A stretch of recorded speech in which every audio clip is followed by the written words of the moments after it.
Es tehmu sih oke lah. Masih. Ya kono didol goblok.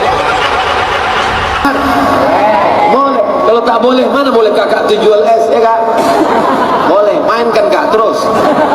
Assalamualaikum warahmatullahi wabarakatuh. Ada yang lagi viral teman-teman. Viral banget, bahkan wow, membludak. Yaitu masalah Gus Miftah. Siapa yang gak kenal Gus Miftah? Nah, tahu Deddy Corbuzier? Nah, Deddy Corbuzier juga mualaf melalui Gus Miftah. Namun apa yang kejadian? Namun apa yang terjadi? Hari ini beliau sedang kena apa ya? Kena kasus. Bukan kasus sih. Semacam cobaan aja dari Allah. Di mana beliau sedang diuji dengan satu candaan yang candaan itu tidak pantas. Nah, tapi itu candaan ya gitu ya. Candaan tapi tidak pantas, tapi itu candaan. Itu gimana tuh teman-teman? Karena gini. Karena kan kita melihat itu secara zahir ya. Melihat secara zahir bahwa wah hal ini tidak patut, wah hal ini tidak layak kan gitu ya. Tapi apa yang akan kita tahu, apa yang akan coba kita tebak itu juga tidak bisa menjadi pegangan kuat buat kita. Karena gini, kita adalah bukan manusia lain. Artinya bukan manusia lain gini. Si paling aku ya aku, si paling kamu ya kamu, si paling dia ya dia. Itu yang paling paham. Jadi mari kita lihat videonya dulu. Apa yang harus kita kritisi daripada video ini? Oke, mari sama-sama kita reaction. Orang yang tertipu dan paling tertipu, bodoh selagi-lagi tertipu. Kalian menyangka akan adanya masa depan.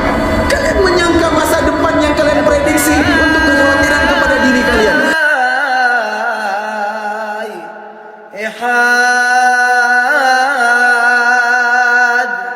Iya es teh cangkeme iku lho.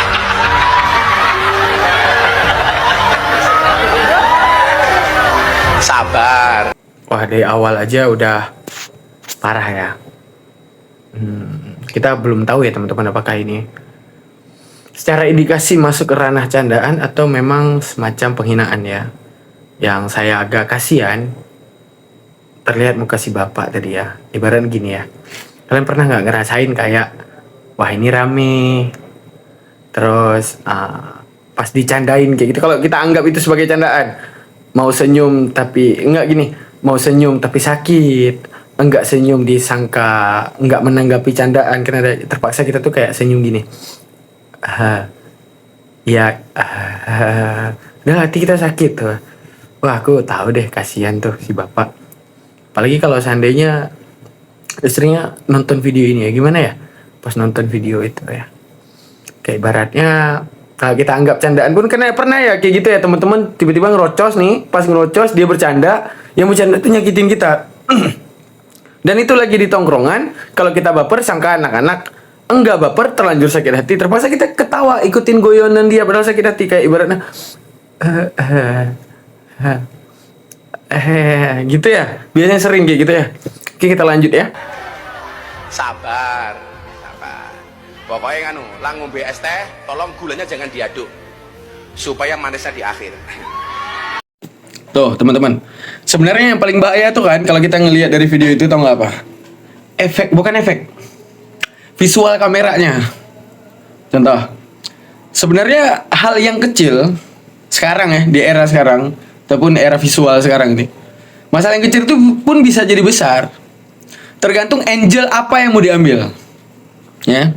Kalau diambil dari misalnya gini, Gus Miftah ngomong, terus angel yang diambil tuh orang-orang yang di sebelahnya itu, seakan-akan itu memicu, wah ini lagi bermufakat sedang menghina gitu ya. Sebenarnya angel kamera ini yang jahat. Sama korelasinya kayak gini teman-teman. Coba nih ada film horor,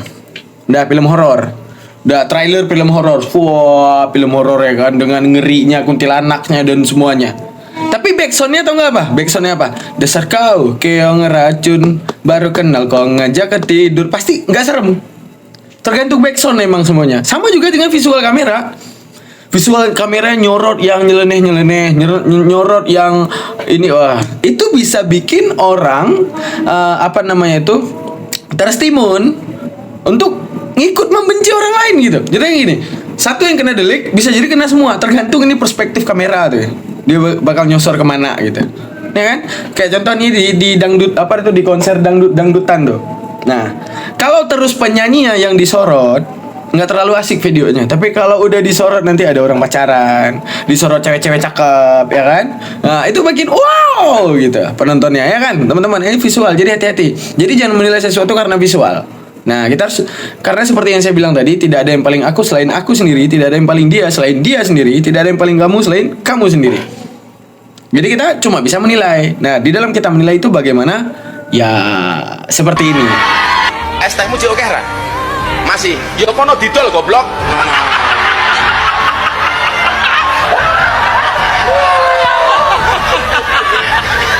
Wah, parah ya ternyata ya, parah teman-teman, parah. Kita nggak tahu ngenilai ya. Kalau untuk saat ini kita nggak tahu ngenilai atau bercanda ataupun hinaan, kita nggak tahu ya. Wah, parah. Tapi yang jahatnya sebenarnya bukan itu sih. Yang jahatnya si pengedit ini nih. Yang kena tuh ya, ataupun star guestnya itu, guest starnya itu kan Gus Miftah ya. Tapi dia seakan si pengeditnya ini kayak pengen ngajak orang lain nih, sehingga dia ngezoom ya. Udah cukuplah memecah belah. Dengan hal-hal yang seperti seakan-akan ini jahat, itu jahat, dan itu jahat gitu teman-teman ya. Oke, tapi saat kita menilai video itu kata-kata yang tidak layak sih. Sekalipun itu bercanda, itu tidak layak banget ya. Karena masih banyak guyonan yang bisa kita ambil dan kita pakai. Tapi diksi-diksi yang seperti itu untuk orang yang sedang lelah ya, orang yang sedang lelah memperjuangkan keluarganya, memperjuangkan hak keluarganya. Tapi kelelahannya itu dibayar dengan sesuatu bercanda yang di hatinya itu bisa jadi itu adalah hinaan gitu. Kan nggak ada yang tahu ya. Kita nggak ada yang tahu bapak itu menganggap itu bercanda ataupun hinaan. Sekalipun itu penghinaan, maka ingatlah dirimu teman-teman. Roda itu berputar. Kamu juga akan terhina suatu saat jika kamu berani menghina. Dan jikalau itu bercanda, maka kepada kita seorang adalah yang paham agama ya, sekaligus menjadi public figure, apa yang kita harus tunjukkan?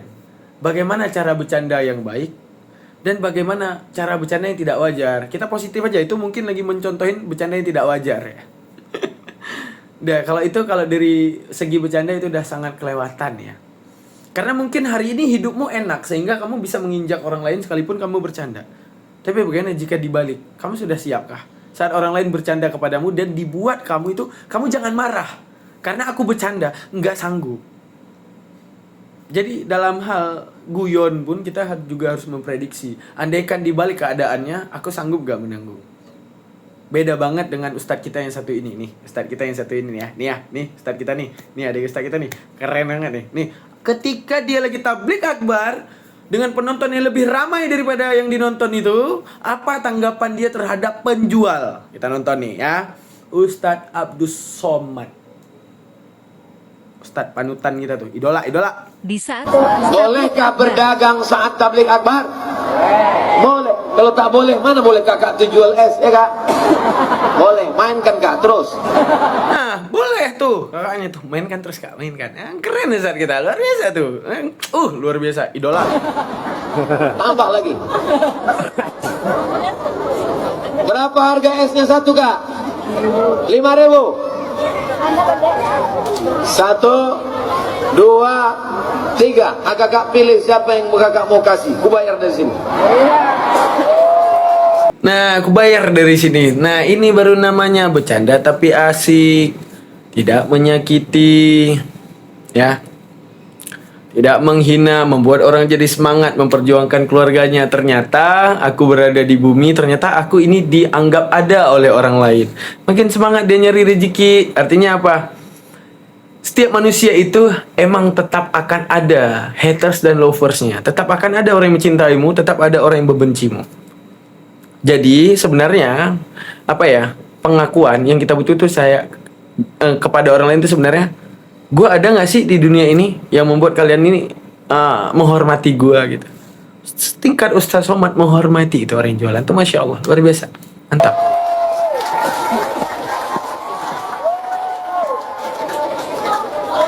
Ambil duitnya sini kak.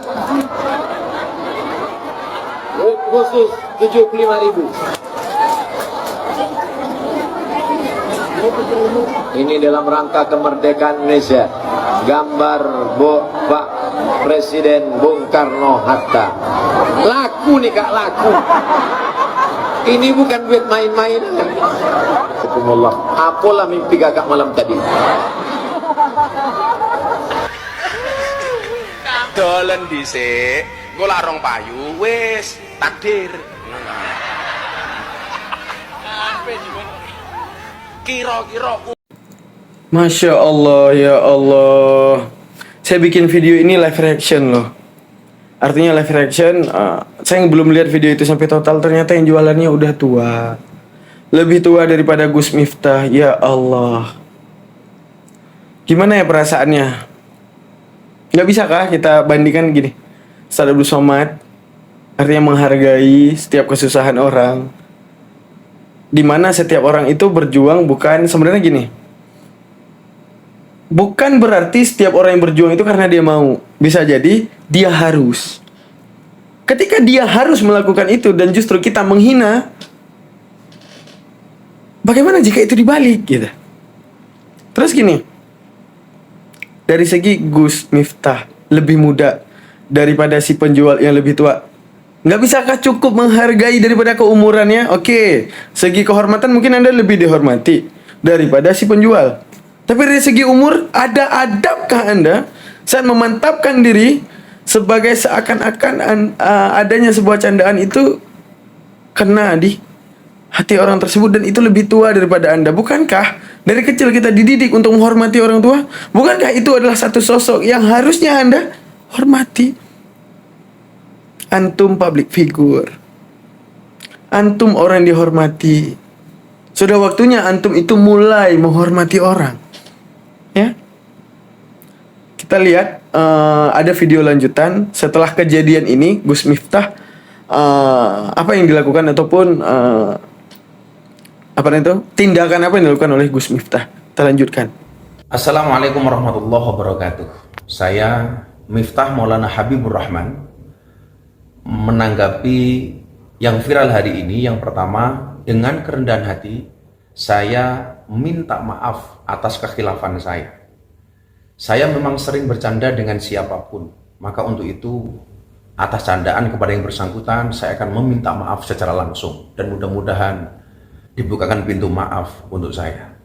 Kemudian yang kedua, saya juga minta maaf kepada masyarakat atas kegaduhan ini yang merasa terganggu dengan candaan saya, yang dinilai oleh masyarakat mungkin berlebihan. Untuk itu saya minta maaf. Ini juga merupakan introspeksi bagi saya untuk lebih berhati-hati berbicara di depan publik dan masyarakat. Saya juga sudah ditegur oleh Bapak Seskap yang hari ini berada dari PAM untuk lebih berhati-hati menyampaikan pendapat dan pidato di depan masyarakat umum. Terima kasih. Assalamualaikum warahmatullahi wabarakatuh. Datang ke rumah. Dan kok bilang jadi ramai banget jurang-jurangnya. Iya Pak. Nah, kalau soal ini kita udah harus respect teman-teman. Karena gini, yang namanya manusia itu diambil daripada kata manisian. Arti manusia sesuatu yang dititipkan kelupaan, kekhilafan, dan kesilapan. Ya, artinya manusia yang tidak tahu hakikatnya adalah sebagai manusia, ketika dilupa, harusnya dia apa? Tahu tentang apa yang dilupakan. Karena kan manusia itu dibagi oleh para ulama menjadi yang tahu dengan tahunya, yang tidak tahu dengan tahunya, yang tidak tahu dengan tidak tahunya, yang tahu dengan dia tidak tahu. Nah, beliau itu masuk kepada orang yang tahu dengan tahunya. Nah, artinya apa? Saat dia tahu dia punya kesalahan, dia bikin sebuah klarifikasi. Setelah dia bikin klarifikasi permintaan maaf bahwa menyadari kekhilafan daripada dirinya adalah seorang manusia, adanya kesalahan. Karena mulut kita adalah harimau kita sendiri yang bisa menerkam kita sendiri. Dan akhirnya beliau juga memutuskan untuk bertemu orang tersebut meminta maaf langsung. Nah, ini kita nggak tahu nih niatnya, tapi semoga ini baik. Mana tahu niat orang beda-beda ya. Takutnya niatnya cuma memperbaiki karir doang ya. Semoga enggak. Insya Allah nahnu nakumu bidawahir, kita hukumkan kebahirannya. Beliau meminta maaf dan bertemu langsung dengan orangnya. Semoga bukan karena karir, tapi ini karena murni pure beliau menyadari bahwa diri beliau manusia, dititipkan lupa, dititipkan khilafan, dan meminta maaf. Mantap. Jazakallah. Tetap stay tune di channel Damar Al-Matiki. Izin. Assalamualaikum warahmatullahi wabarakatuh. Jangan lupa subscribe, bunyiin lonceng, dan ya serahlah.